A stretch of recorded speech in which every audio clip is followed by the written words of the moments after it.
speaker is Dr. Carmen Boulter.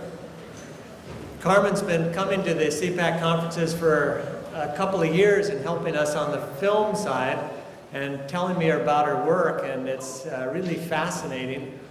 And I think she's been to Egypt 22 times, yes. I was telling her that's more days than I've been to college. She teaches at the graduate division at the University of Calgary, and she's written a book called Angels and Archetypes, an evolutionary map of feminine consciousness. Will you please welcome Dr. Carmen Boulter.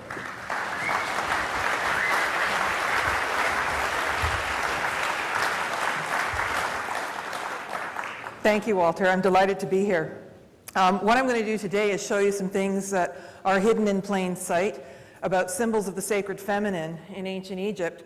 And looking at this diagram right here, we can see that she actually has two left hands, not a left hand and a right hand, and that's a deep symbolism that I'll describe a little bit later. But the other thing is the winged woman.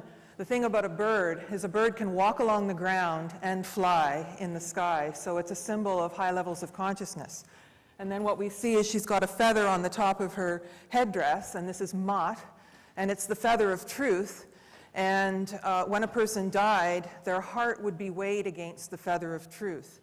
And this is a ceremony of the weighing of the hearts, and if someone had a heavy heart because they had done something immoral or killed or that sort of thing, then they wouldn't be allowed to go to the other side. And so this was part of the way that the ancient Egyptians taught the populace. So what I want to do is allow the images to speak for themselves. And what you can see here, this is from the 18th dynasty. This is Queen T and Amenhotep III, the parents of Akhenaten. And the woman has her arm around the man. And you can see the hand. And so women had a completely different status in ancient Egypt than we tend to acknowledge, because we are looking at ancient Egypt through the lenses of our own sociocultural context, which is patriarchal. Now, there's plenty of evidence that ancient Egypt was matrilineal, meaning that everything went through the mother line.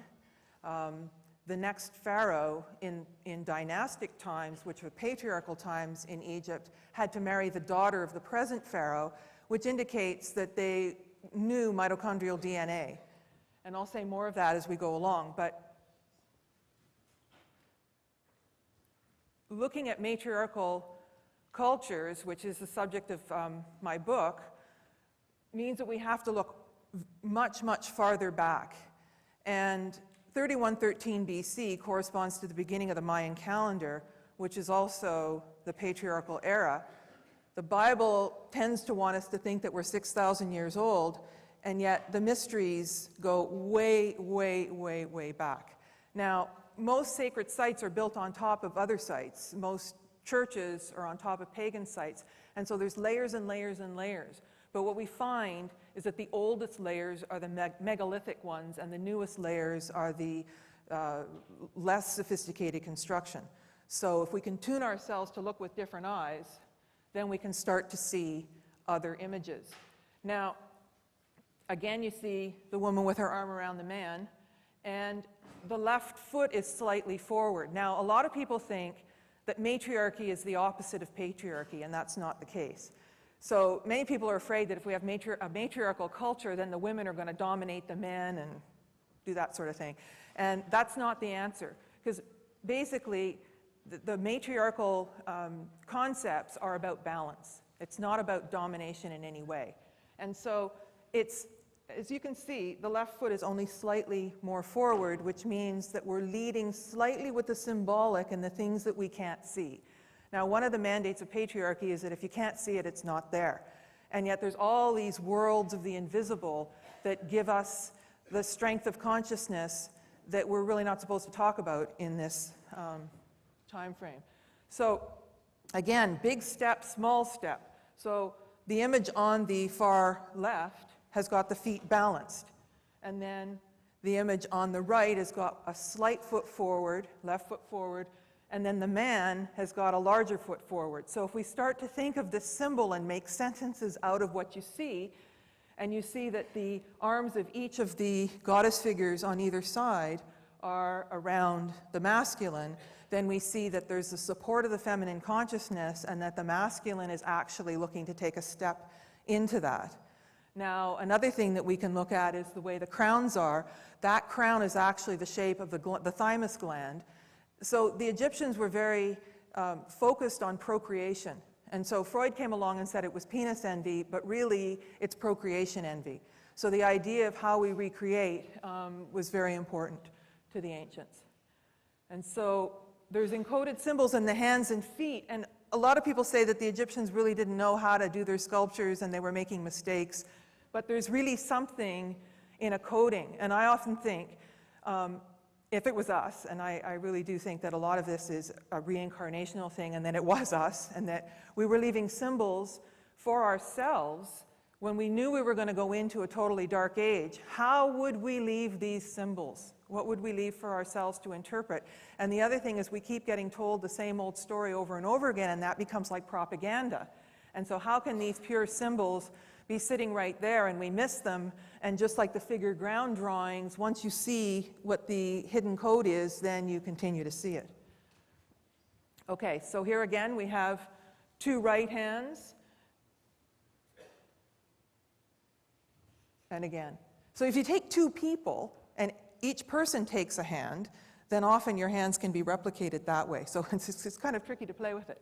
Now, if you'll notice, let's see if I can get this going. This is King Tut and his wife Ankhesepaten. And so she was one of the daughters of Nefertiti and Akhenaten. And so when King Tut took the throne, the only way that he could have the rightful right to it was to marry within the matrilineal line. Now, we know with mitochondrial DNA, if we took my father, my DNA, and my son's, and one of you, you could see that all three of us were connected in the same family, and that my son was the youngest, I was in the middle, and my father was older. That's one of the things that mitochondrial DNA will allow us to see, but we could see that you're in a different gene pool, okay? So there's something about the matrilineal line that was protecting the blue blood. But when you look at their feet, again, you see that they're wearing one pair of sandals. And again, if we see the Egyptians as infantile and illogical, then we can say, well, they just forgot the shoe. But actually, what the symbol is that they're walking down the road of life as if they're one person. And so they only need one pair of shoes. Okay? So I think that's quite a lovely thing. Hello. Now, these are the typical wigs for men. And you see that they're like steps. Now, here you have a female wig, which is parted down the middle and long, and then the stepped wig for the man. But when a man had high status, he wore a female wig. Okay? And so this is indicating that feminine consciousness was honored. Okay? So more examples of wigs. But then when you see the scribe, who had the highest status because they were recording the initiation rites in the temples, and then these papyrus scrolls would go up the Nile and end up in the Library of Alexandria, which was destroyed on 3 different occasions. In fact, nothing can really be destroyed, and some of these parchments were preserved, but right now there's only a replica of one single parchment in the new Library of Alexandria. There's only one parchment left. So